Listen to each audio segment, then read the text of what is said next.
ছোট স্মৃতিকথার মাধ্যম দিয়ে সুন্দর করে মাকে পরিবেশন করলেন সেই পবিত্রং জীবনং তথা পবিত্রং চরিতং ইয়াস্যা পবিত্রং জীবনং তথা পবিত্রতা স্বরূপিন্নয় তস্যৈ দেব্যৈ নমো নমঃ। এখন সভাপতি মহারাজের বক্তব্য। স্বামী বেদানুরাগানন্দজি মহারাজ, উপাধ্যক্ষ, Ramakrishna mission, Vivekananda centenary college, Rahara মহারাজকে আসার জন্য অনুরোধ করা হচ্ছে।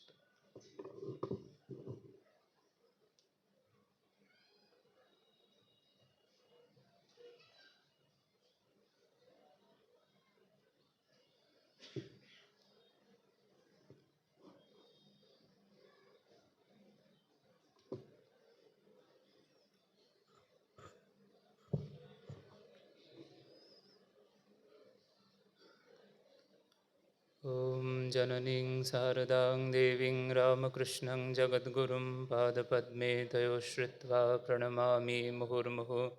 कृपां कुरु महादेवी सुतेषु प्रणतेषु च चरणाश्रयदानेन कृपामयि नमोऽस्तु ते। प्रणतानां प्रसीदत्वं देवी विश्वार्तिहारिणी त्रैलोक्यवासिनामीड्ये लोकानां वरदा भव। ঠাকুর মা স্বামীজির শ্রীচরণ কমলে প্রণাম নিবেদন করছি।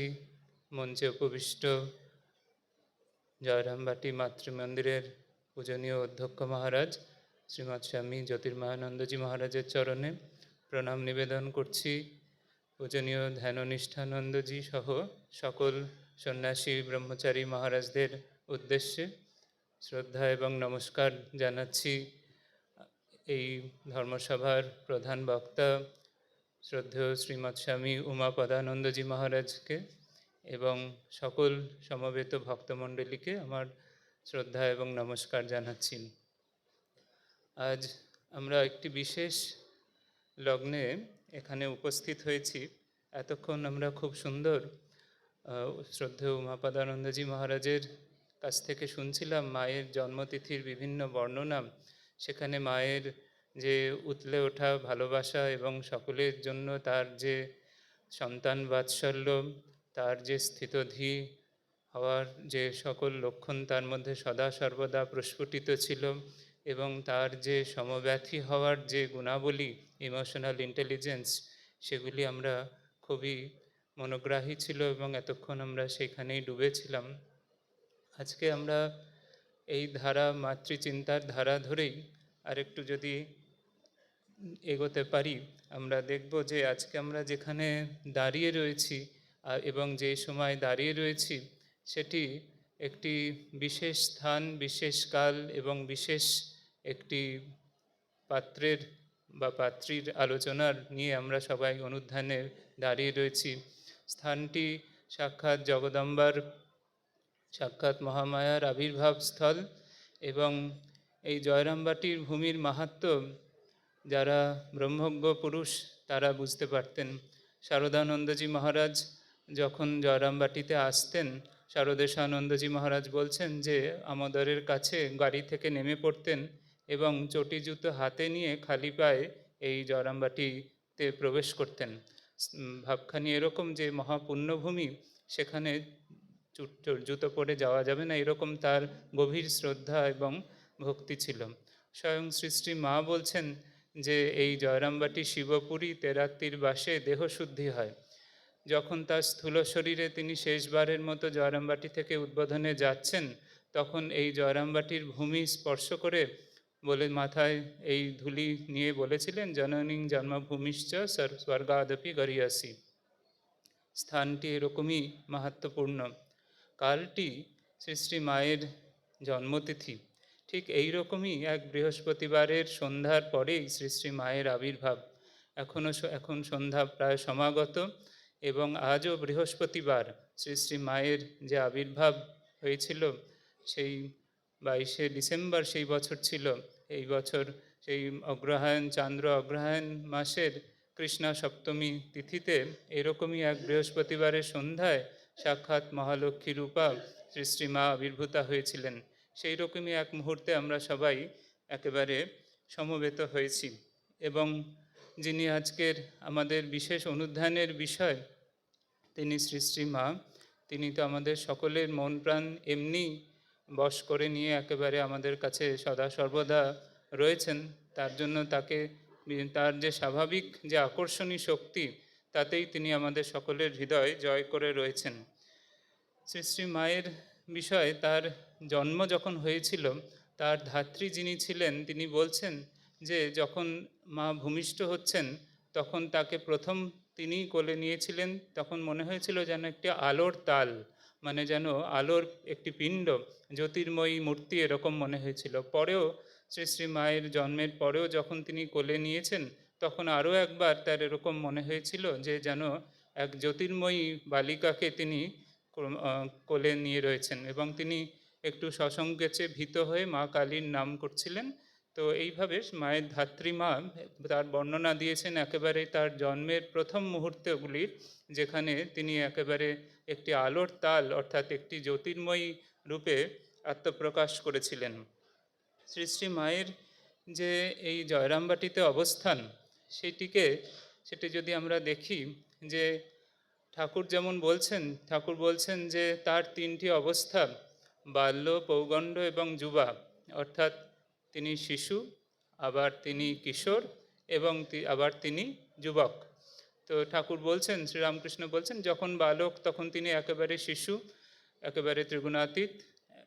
আবার যখন পৌগণ্ড অর্থাৎ কিশোর, তখন তিনি বলছেন ছোকরাদের সাথে ফষ্টি নষ্টি করি, মজা করছেন, ইয়ার্কি করছেন। আবার যখন যুবা তখন বলছেন সিংহ বিক্রমে লোকশিক্ষা দেন। তো ঠাকুরের যেরকম এই তিন অবস্থা, প্রত্যেক মানুষের জীবনে এই অবস্থান্তর আসে, কিন্তু যখন অবতার পুরুষ বা অবতার শক্তির জীবনের দিকে দেখি, তখন তাদের জীবনের এই তিনটি পর্যায়, অর্থাৎ এই বাল্য, যৌবন এবং বার্ধক্য, এই তিনটি বিশেষ দৈবী গুণে সম্পন্ন। স্বয়ং শ্রীমদ্ ভগবদ্ গীতায় ভগবান বলছেন, দেহিনোস্মিন যথা দেহে কৌমারং যৌবনং জরা তথা দেহান্তর প্রাপ্তির ধীরস্তত্র ন মুহ্যতি। বলছেন যে যারা জ্ঞানী, তারা তাদের নিজের দেহে যেরকম কৌমার অর্থাৎ বাল্য অবস্থা আসছে, যৌবন আসছে, আবার বার্ধক্য আসছে, এই তিন অবস্থান্তরে তারা বিন্দুমাত্র বিচলিত হন না, কারণ তারা নিজেকে এই শরীরের থেকে একেবারে পৃথক, দেহের থেকে পৃথক দেহী আত্মারূপে সবসময় বোধ করছেন। তাই এই পরিবর্তন তাদের ভীত করে না। কিন্তু শ্রী শ্রী মা বা শ্রী শ্রী ঠাকুরের ক্ষেত্রে আমরা যদি দেখি, তাদের যে বাল্য অবস্থা, যুবা অবস্থা এবং প্রৌঢ় অবস্থা, সেটি একটু অন্যরকম। সেখানে সেই তিনটি অবস্থার যে শ্রেষ্ঠ গুণাবলী, সেগুলি তাদের মধ্যে একেবারে সদা সর্বদা অদ্ভুতভাবে, অদ্ভুত সুন্দরভাবে, আকর্ষণীয়ভাবে ফুটে উঠেছেন। এই যে তিনটি অবস্থা, এই যে বাল্য, যৌবন এবং বার্ধক্য, এই তিন বৃদ্ধাবস্থা, এই তিনটি অবস্থার কথা আমাদের যে ত্রিসন্ধ্যা হয়, সেখানে গায়ত্রী দেবীর যে তিনটি ধ্যান মন্ত্র রয়েছে, সেইখানেও এরকম বর্ণনা রয়েছে যে প্রাতঃসন্ধ্যা করার সময় গায়ত্রীর রূপ হচ্ছেন তিনি বালিকা, যখন মধ্যাহ্ন সন্ধ্যা করা হচ্ছে তখন তার রূপ তিনি যুবতী, আবার যখন সায়ং সন্ধ্যা করা হচ্ছে সন্ধ্যাকালে তখন তিনি বৃদ্ধা। এরকমভাবে যেন সূর্যের গতির সাথে এবং মানুষের জীবনের গতির সাথে মিলিয়ে সেইভাবে করা হয়েছে। যে প্রাতঃকালের যে ধ্যান মন্ত্রটি রয়েছে, সেখানে বলা হচ্ছে, কুমারীম ঋগ্বেদয়ুতাং ব্রহ্মরূপাং বিচিন্তয়েত হংসস্থিতাং কুশহস্তাং সূর্যমণ্ডল সংস্থিতাম। সেখানে তাকে কুমারী বলা হচ্ছে, এবং হংসবাহিনী ব্রহ্মাণী রূপিণী। আবার যখন মধ্যাহ্নের গায়ত্রীর কথা বলা হচ্ছে ওং মধ্যাহ্নে বিষ্ণুরূপাঞ্চ তার্ক্ষস্থাং পীতবাসসম যুবতীঞ্চ যজুর্বেদাং সূর্যমণ্ডল সংস্থিতাম। তখন তিনি নারায়ণী, বিষ্ণু শক্তি, এবং তিনি যুবতী। এবং তারপরে যখন সায়ং সন্ধ্যার কথা বলা হচ্ছে, সেই সন্ধ্যা বন্দনায় তখন বলা হচ্ছে, ওং সায়াহ্নে শিবরূপাঞ্চ বৃদ্ধাং বৃষভবাহিনীম সূর্যমণ্ডল মধ্যস্থম সামবেদ সংযুতাম। তো বলছেন যে এবং সায়ংকালে তিনি শিবরূপিণী এবং তিনি বৃদ্ধারূপিণী। এইভাবে তার যে তিনটি গুণাবলী, তো আমরা যদি দেখি অবতার শক্তি শ্রী শ্রী মায়ের জীবনে এইগুলি কীরকম, তার মধ্যে আমরা দেখছি যে বালকের সরলতা বিরাজ করছে, যুবাবস্থার পূর্ণ শক্তির বিকাশ বিরাজ করছে, আবার বৃদ্ধাবস্থার যে পরিণত বুদ্ধি, প্রজ্ঞা, অভিজ্ঞতা সঞ্জাত যে এক অদ্ভুত প্রজ্ঞা, সেটি তার মধ্যে একসঙ্গে বিরাজ করছে। তিনি কেন স্বতন্ত্র? কারণ তিনি একসাথে তিনটি অবস্থার গুণাবলী প্রকাশ করছেন তার নিজের জীবনে। তিনি তার বাল্য অবস্থাতেও এই তিনটি গুণাবলী একসাথে প্রকাশিত, তার যুবাবস্থাতেও একসাথে প্রকাশিত, এবং তার প্রৌঢ় অবস্থাতেও আমরা দেখব যে একসঙ্গে তিনি এই তিনটে নিয়ে খেলা করছেন। কারণ তিনি এই তিনটেরই পার আত্মরূপিণী, সেই জন্য তিনি কখনো বালিকা, কখনো যুবা, কখনো আবার প্রৌঢ়ার একটি আবরণ নিয়ে নিজেই মাঝে মাঝে নানাভাবে প্রকাশিত হচ্ছেন, কিন্তু কোনোটাই তাকে বাঁধতে পারছে না।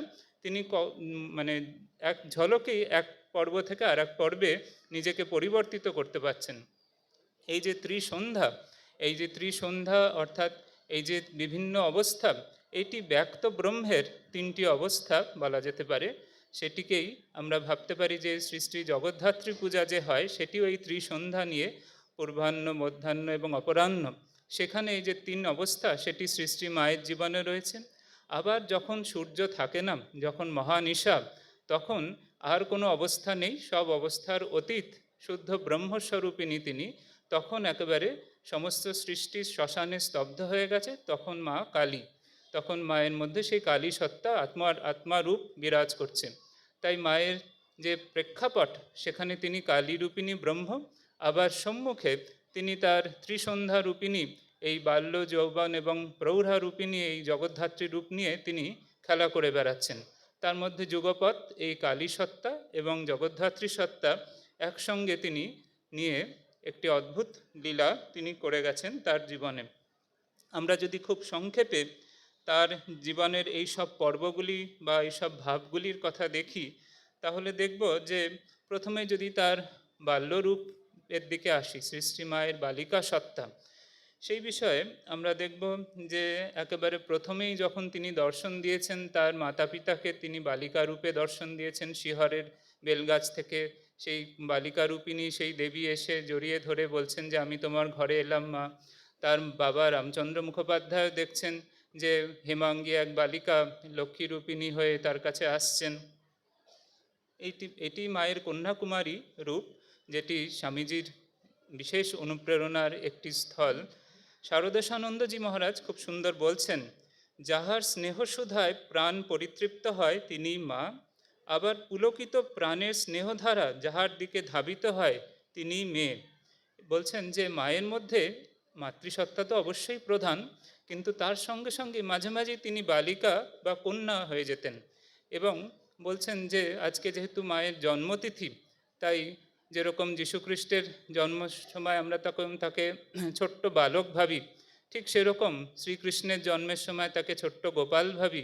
সেরকম মায়ের জন্মতিথিতে মা আজকে আমাদের কাছে বিশেষ রূপে তার সেই কন্যাকুমারী রূপ, তার সেই বালিকা রূপে যেন অনুধ্যানের বিষয়।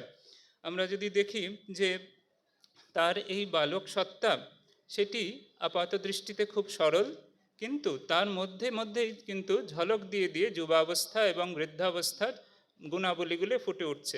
তিনি যখন খুব বালিকা, তখনই কিন্তু তিনি যুবক অবস্থার মতো পরিশ্রম করছেন। তিনি মাঠে গিয়ে কাজ করছেন, তিনি খামারদের জন্য, ক্ষেতের জন্য মুড়ি গুড় নিয়ে যাচ্ছেন, চাষাদের জন্য, গরুর জন্য দল ঘাস কাটছেন, আবার ছোট্ট পাখা নিয়ে দুর্ভিক্ষ পীড়িতদের খিচুড়িতে হাওয়া করছেন। এইভাবে তিনি একেবারে ছোটবেলা থেকেই কিন্তু ছোট্ট শুধু পরনির্ভরশীল এক বালিকা না থেকে অন্যের দায়িত্ব নিজে নিয়ে এক যুবতীর যে গুণাবলী, যুবক অবস্থার যে গুণাবলী, সেই দায়িত্ববান দায়িত্বশীল একটি রূপ তার মধ্যে দেখতে পাচ্ছি। আবার বৃদ্ধাবস্থার যে পরিণত বুদ্ধি, সেটিও ছোটবেলা থেকেই তার মধ্যে রয়েছে। আমরা দেখি যে যখন কারোর মধ্যে ঝগড়াঝাটি হতো তখন মা সেটি মিটিয়ে দিতেন। এইভাবে তার মধ্যে তিনটি রূপ একসঙ্গে খেলা করে যেত। আবার কখনো কখনো একেবারে বালিকা হয়ে যেতেন, তখন তার যে এই জ্ঞানময়ী সত্তা দুটি ছিল সেগুলিকে একেবারে ঢাকা দিয়ে তিনি খেলা করছেন। আমরা দেখতে পাচ্ছি যে যখন তার বিবাহ হলো, তখন সেই কামারপুকুরে গিয়ে প্রথমে তিনি তার গয়না যখন আর পাচ্ছেন না, তখন রীতিমতো ছোট বালিকার মতো বলছেন তার গয়না কোথায় গেল। পরে যখন তিনি পরিণত বয়সে, তখনও কলের শব্দে ভাবছেন সাপের আওয়াজ ফোঁস করছে, তিনি ভয় পেয়ে যাচ্ছেন, এরকমভাবে দেখতে পাচ্ছি। আবার নিবেদিতা স্কুলের গাড়িতে করে মিউজিয়াম, চিড়িয়াখানা, হগ মার্কেট, গড়ের মাঠ, বোটানিক্যাল গার্ডেন এসব দেখতে যাচ্ছেন, যাত্রা, নাটক দেখছেন, রাস্তায় নেমে দোকানপাট দেখছেন খুব উৎসাহ সহকারে, ঠিক যেরকম বালিকার সত্তা। মায়ের এই বালিকা সত্তার কয়েকটি অনুধ্যান আমরা যদি করি, দেখব যে একবার জয়রামবাটিতে রয়েছেন, তখন সাপ খেলা হবে, একজন সাপুড়ে এসেছে। সেই সাপুড়ে দেখে মায়ের খুব ইচ্ছা হয়েছে যে সাপ খেলা দেখবেন। তখন সবাই, কিন্তু কেউ কাছে নেই, কাকে দিয়ে ডাকতে পাঠাবেন, তো নিজেই গিয়েছেন, সেই সাপুড়েকে বলছেন তুমি একটু খেলা দেখাও তো, যত বকশিস লাগবে আমি দেবো, একেবারে বচন দিয়ে দিলেন। এবং পাড়ার লোকজন জড়ো হয়ে গেল, মা তখন সাপ খেলা দেখতে লাগলেন। তারা সাপ খেলা দেখিয়ে সবাই খুবই পরিতৃপ্ত, মাও খুব খুশি হয়েছেন। তারা যা বকশিস চেয়েছেন সেসব দিয়েছেন, উপরন্তু মুড়ি গুড় এসব দিয়েছেন। এবং সেই সাপুড়ে ছেলেটি মাকে পায়ে হাত দিয়ে প্রণাম করেছেন, এবং মাও তার মাথায় হাত রেখে আশীর্বাদ করলেন। সঙ্গে সঙ্গে রক্ষণশীল আত্মীয়রা বলছেন, হ্যাঁ সাপুড়ে, তাকে তুমি মাথায় হাত রেখে আশীর্বাদ করলে? মা বলছেন যে সে তো আমার পায়ে চরণে হাত রেখে প্রণাম করলো, আর আমি তার মাথায় হাত রেখে আশীর্বাদ করব না? তো এরকমভাবে তার মধ্যে একদিকে সাপ খেলা দেখার বালিকা সুলভ একটি আচরণ, আবার আরেকদিকে সেই জ্ঞানময়ী সত্তা, যাতে তিনি সবাইকে কাছে টেনে নিচ্ছেন। আর একবার তার যখন বৃদ্ধাবস্থা, অনেক তার অসুখ হয়েছে, সেই সময় এক ভক্ত, ত্যাগী ভক্ত তার কাছে রোজ সকালে তার খোঁজ নিতে যেতেন মায়ের, যে মা আজকে কেমন আছো, সেরকম খোঁজ নিতে যেত।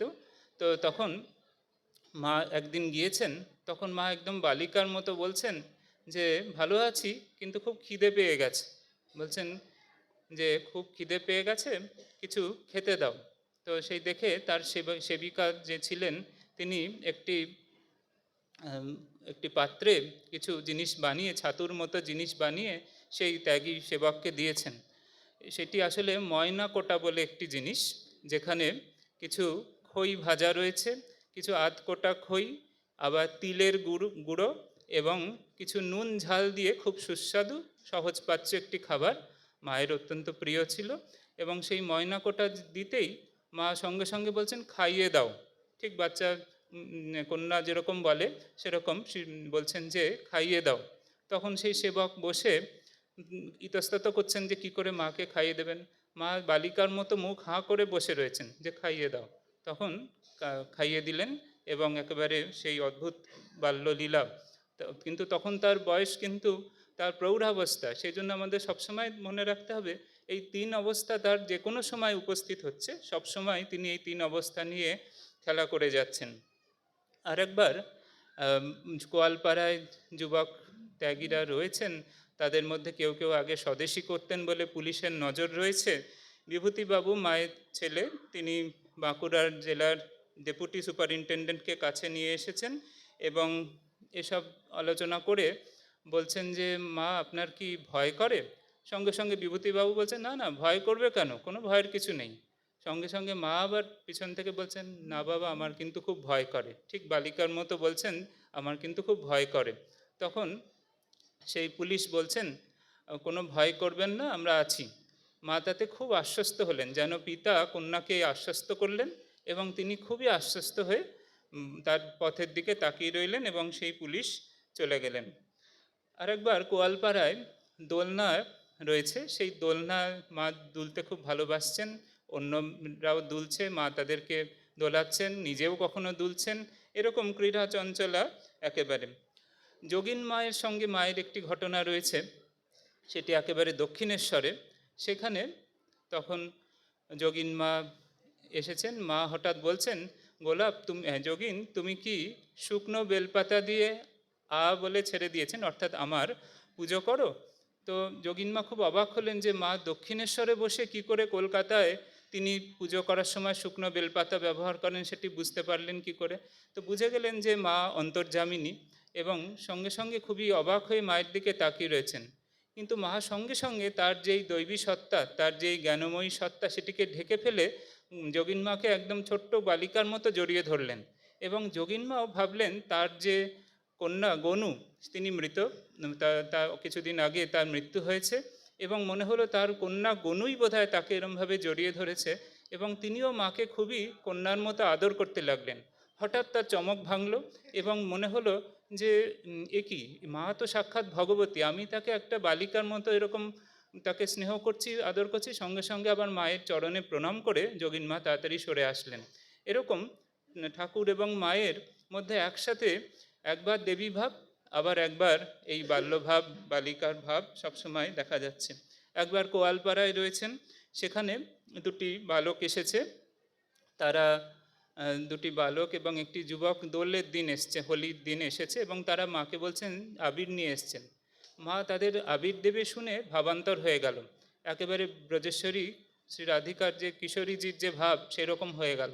তিনি বলছেন আবির দেবে, আবির দেবে, সঙ্গে সঙ্গে তিনি সেই আবির নিয়ে তাদের গায়ে ছুটতে লাগলেন, ঠিক যেরকম বৃন্দাবনে যেরকম হয়েছিল, তার সেই একেবারে সেই চপলা বালিকার সেই অদ্ভুত লীলা, সেই রকমভাবে একদম আপ্লুত হয়ে উঠলেন।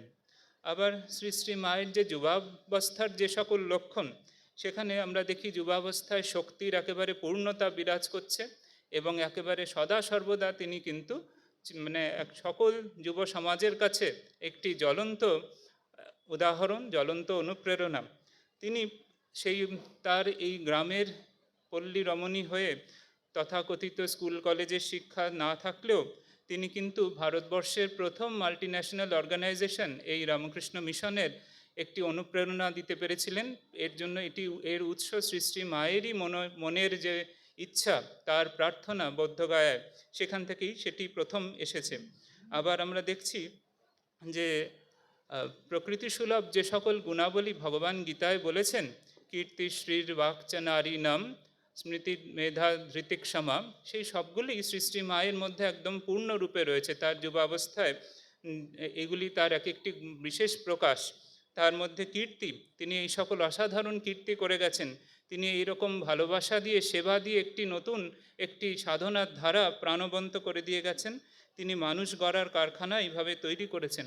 ঠাকুর তার জন্য পিঁপড়ের সার রেখে গিয়েছিলেন, কলকাতার লোকগুলো পোকার মতো কিলবিল করছে, তাদের দেখার ভার রেখে গিয়েছেন। তো এইরকম মাস এডুকেশনের ভার মাকে দিয়ে গেছেন, শুধুমাত্র কিছু ট্যালেন্টেড লোকদের উদ্ধার করার জন্য নয়, একেবারে সাধারণ মানুষের উদ্ধারের জন্য। একবার ঠাকুর লাটু মহারাজকে বলছেন যে তোর রামজি এখন কি করছে? বলছেন রামজি এখন, ঠাকুর নিজেই বলছেন, ছুঁচের মধ্যে দিয়ে হাতি পাঠাচ্ছেন। শ্রী শ্রীমা সত্যি সত্যি সেই রকমই করেছেন, সেই সব মানুষদের নিয়ে কাজ করেছেন যাদের মধ্যে এই সকল দেখা যাচ্ছে।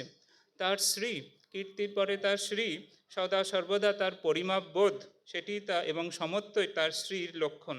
তার অদ্ভুত মিষ্ট কথা, আবার দৃঢ় বচন, এটি তার বাক সত্তা। স্মৃতি সত্তার যদি আমরা দেখি, সেখানে দেখব মা বলছেন যে মাকে জিজ্ঞেস করছেন সবসময় কি তোমার স্বরূপ মনে পড়ে? মা প্রথমে বলছেন সবসময় কি মনে পড়ে, তাহলে তো আর এইসব দৈনন্দিন কাজ হবে না, তবে চাইলেই মনে করতে পারি। সেই ধ্রুবা স্মৃতি যে কথা আমাদের রয়েছে, নিজের স্বরূপের যে কোনো সময় মনে করতে পারার ক্ষমতা তার মধ্যে রয়েছে। তার মধ্যে সেই পবিত্রতাপুত মেধা রয়েছে, তার মধ্যে বহু কষ্টে স্থির থেকে লক্ষ্যে পৌঁছানোর ধৃতি রয়েছে, আর ক্ষমা তো তার বিখ্যাত। হৃদয়ে এত অত্যাচার করেছেন, কিন্তু মা বলছেন যে এত করেছে, সে একটু ওরকম দুর্ব্যবহার করেছে, সেটা অতটা লক্ষণীয় কিছু নয়। এইভাবে তার বৃদ্ধাবস্থার যে সকল লক্ষণ, সেখানে আমাদের মনে রাখতে হবে আরেকটি স্তোত্র, যেখানে দেবী সরস্বতীকেও বৃদ্ধা রূপে বলা হয়েছে। বৃদ্ধা বলতে এখানে জ্ঞান বৃদ্ধা, যাতে একেবারে সব জ্ঞানের অভিজ্ঞতার সর্বশ্রেষ্ঠ শিখরে তিনি রয়েছেন। বৃদ্ধাং সরস্বতীং শুক্লাং পীতবস্ত্রাং, এরম করে বর্ণনা রয়েছে।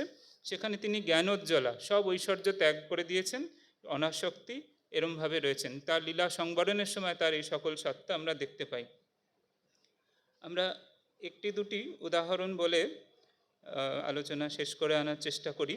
মা যেরকম নিজের জীবনে এই তিন অবস্থা দেখিয়েছেন, তিনি এই রকম তিন রকম লোকের কাছে কীরকম অনুপ্রেরণা এবং শক্তির উৎস, সেটি যদি দেখি। বিনোদেশ্বর দাশগুপ্তের স্ত্রী ইন্দুবালা, তারা দুজনে মায়ের কাছে এসছেন। বিনোদেশ্বর দাশগুপ্ত মায়ের আশ্রিত। ইন্দুবালা দেবী সন্তান হারিয়েছেন, খুব মনোকষ্টে মায়ের কাছে এসছেন, খেতে চাইছেন না, গঙ্গা স্নানেও যেতে চাইছেন না মায়ের সাথে। শেষে মা তাকে একটি তার ছবি দিয়েছেন, সেই ছবি আঁকড়ে তার জীবন শান্ত হয়ে গেল। শ্রী শ্রী মায়ের ছবি, এবং মনে মনে কিছু খেতে চাইছেন না, শুধু ভাবছেন মা যদি তার প্রসাদ দেন তাহলে খাবো। মা নিজের পাত থেকে প্রসাদ তুলে তাকে দিলেন। একটি যদি যুবকদের কথা দেখি, সেখানে ভুবন মোহন গুহ এবং তার বন্ধু দুজনে মায়ের কাছে আসছে, চেতলা থেকে, কলকাতা থেকে হাঁটতে হাঁটতে আসছেন। সেরকম কিছু জানেনও না মায়ের সম্পর্কে, শুনে আসছেন। পথে কিছু আমরুল শাক নিয়ে এসছেন। আসতেই মা তাদের স্নেহ করে তাদের মন্ত্র দিয়েছেন, মুড়ি ভাজা ইত্যাদি দিয়েছেন। আবার দেখছি যে বারুজ্যেদের বৃদ্ধা বাল বিধবা স্ত্রী, তিনি রাজেন্দ্রনাথের স্ত্রী, তিনি, তার কানের মধ্যে ঘা হয়েছে, গন্ধ বেরোচ্ছে, পোকা বেরোচ্ছে, কেউ কাছে যেতে চাইছে না। মা তখন তার ছেলেদের, তার ত্যাগী সন্তানদের পাঠাচ্ছেন তার সেবা করার জন্য, এবং শেষ পর্যন্ত তাকে বাঁচানো যায়নি, কিন্তু মা বলছেন তোমরা ঠিক ঠিক ছেলের কাজ করলে। আবার একবার আমরা দেখছি যে তার যে একবার উড়িষ্যায় দুর্ভিক্ষ হয়েছে, সেই সকল কথা শুনতে শুনতে মা চোখের জল ফেলছেন আর বলছেন, ঠাকুর, লোকের দুঃখের কষ্ট আর দুঃখ কষ্ট আর দেখতে পারি নে, তাদের দুঃখ জ্বালার অবসান করো। এবং শরৎ মহারাজ খুব সেবার আয়োজন করেছেন দেখে বলছেন, সকলকে দেবার জন্য তার দুহাত ভরে দাও। মা ঠাকুরের কাছে প্রার্থনা করছেন, ঠাকুর রাস ঠেলে দাও, সকলকে দেবার জন্য তার দু হাত ভরে দাও, এইভাবে বলছেন। আবার এক কন্যা ব্রহ্মচারিণী, তাকে মা বলছেন, আমি ওর সম্পূর্ণ ভার নিচ্ছি, ও আমার কাজ করবে। নিবেদিতা স্কুলে কাজ করছেন। এরকম বালক, যুবক এবং বৃদ্ধ বহু মানুষের কাছে তিনি শক্তির উৎস। এই গ্রামের জমিদার শম্ভুনাথ রায় রয়েছেন, তাকে গৌরীমা একবার খুব কৌতুক করে বলছেন, ধন্য তুমি, তোমার জমিদারিতে সাক্ষাৎ মা ব্রহ্মময়ী প্রজা হয়ে তোমার কাছে রয়েছেন, এরকম বলছেন। একবার একজন এসেছেন, অনেক দূর থেকে, আমতা থেকে এসছেন, শ্রী শ্রী মায়ের কথা শুনে যে এখানে মা অন্নপূর্ণা বিরাজ করেন। কলকাতায় উদ্বোধন বাড়িতে এসছেন, শুনেছেন অন্নপূর্ণা মাকে যদি 108 অপরাজিতার মালা দেওয়া যায় তাহলে সর্বসিদ্ধি লাভ হয়, এরকম তার বিশ্বাস। তিনি এসেছেন কিন্তু অসময়, তখন তাকে ঢুকতে দেওয়া হচ্ছে না। তখন সবাই বলছেন, এত সহজে কি মায়ের দেখা পাওয়া যায়? তিনি খুব কাঁদছেন বসে, যে এত দূর থেকে আসলাম মা অন্নপূর্ণার দেখা পাবো বলে, তার দেখা পেলাম না।